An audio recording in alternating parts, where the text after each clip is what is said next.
এখানে বলেছে A B C D আয়তক্ষেত্রের এসি কর্ণ। তাহলে এই যে এ বি সি ডি আয়তক্ষেত্রের এসিটা হচ্ছে কর্ণ। প্রমাণ করতে বলেছে কি 1 নম্বর tan ACD is equal two cot ACB। তাহলে ACD এই কোণের tan is equal two cot ACB।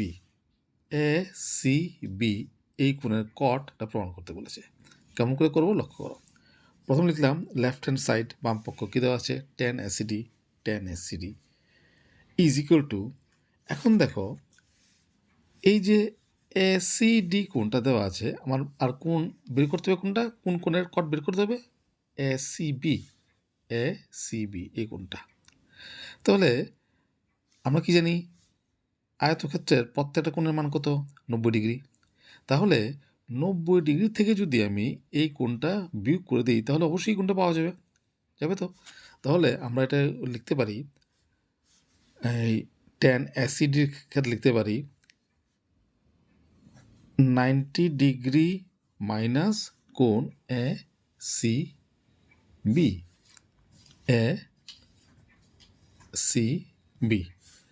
একটু বলে দিই, যেহেতু কোণ ACD, এই যে ACD কোণ ACD প্লাস কোণ ACB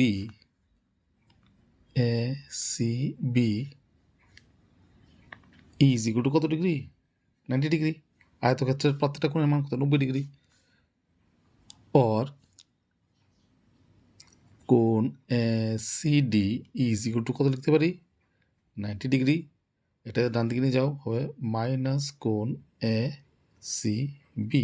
তাহলে ACDর জায়গাতে আমরা লিখতে পারি 90 ডিগ্রি মাইনাস ACB। তাহলে ACDর জায়গাতে লিখলাম 90 degree minus ACB is equal to কত। এখন আরেকটা সূত্র আমার মনে রাখতে হবে। সূত্রটা কি? ত্রিকোণমিতির সূত্র। tan 90 degree minus theta is equal two cot theta. এই সূত্র আমরা এখন প্রয়োগ করব। তাহলে tan 90 degree minus ACB is equal two cot কোণ ACB। তাহলে প্রমাণ হয়ে গেল, এই যে cot ACB is equal to right hand side. তাহলে 1 নম্বরটা আমরা প্রমাণ করলাম। এখন প্রমাণ করবো 2 নম্বরটা। রাইট হ্যান্ড সাইড কত লেখা আছে, না লেফট হ্যান্ড সাইড কত লেখা আছে, লেফট হ্যান্ড সাইড লেখা আছে tan স্কোয়ার কোণ CAD প্লাস 1। এই যে tan স্কোয়ার কোণ CAD প্লাস 1 লেখা আছে। তাহলে কোনটা আছে CAD আর কোনটাতে পরিবর্তন করতে হবে কত BAC। তাহলে দেখো tan স্কোয়ার কোণ CAD এই কোণের tan, ঠিক আছে। আর বের করতে বলেছে কোসেক স্কোয়ার BAC, অর্থাৎ কোন কোণের cosec BAC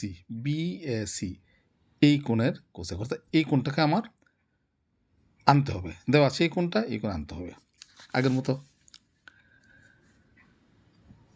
tan square CAD জায়গাতে আমরা লিখতে পারি, এই যে CAD এই কোণ জায়গা লিখতে পারি, এই সবটা থেকে যদি আমি এইটা বিয়োগ করি, তাই তো, কারণ সবটা হচ্ছে 90 degree.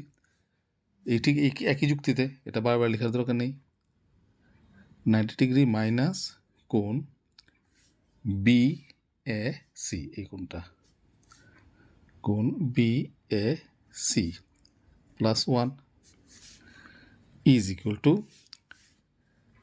tan 90 degree minus theta, এই যে tan 90 degree minus theta cot theta. তাহলে tan 90 ডিগ্রি মাইনাস BAC কত হবে cot কোণ BAC, উপরে স্কোয়ার আছে স্কোয়ার দিয়ে দিলাম প্লাস 1 ইজ ইকুয়াল টু, এখন দেখো cot স্কোয়ার কোণ BAC প্লাস 1 আমার প্রমাণ করতে হবে কত কোসেক স্কোয়ার কোণ BAC। কোনটা কিন্তু ঠিক চলে এলো বিএসি বিএসি, কিন্তু এটা কোসেক স্কোয়ার, এটা আছে কট স্কোয়ার। এখানে আরেকটা সূত্র আমরা প্রয়োগ করব। সূত্রটা কি? সূত্র হচ্ছে cosec square theta minus cot square theta is equal to 1। তাহলে এখান থেকে আমরা কি লিখতে পারি? এই যে 1 ইজ ইকুয়াল টু কত লিখতে পারি? Cosec square theta minus cot square theta. তাহলে cosec square theta is equal to 1 মাইনাসটা এদিকে নিয়ে যাও, মাইনাস কট স্কোয়ার থিটা এদিকে নিলে কত হবে? ডান দিকে নিলে প্লাস কট স্কোয়ার থিটা। ঠিক আছে, তাহলে 1 plus cot square theta is equal to কত? Cosec square theta. তাহলে 1 plus cot square BAC is equal to কত হবে? কোসেক স্কোয়ার কোসেক স্কোয়ার কোণ বিএসি। তাই তো এটাতে প্রমাণ করতে বলেছে, কোসেক স্কোয়ার কোণ BAC is equal to right hand side. Proved. তো এইভাবে অঙ্কটা খুব সুন্দর অঙ্ক, ছোট অঙ্ক কিন্তু সুন্দর অঙ্ক। আশা করি তোমরা অঙ্কটা বুঝতে পেরেছ।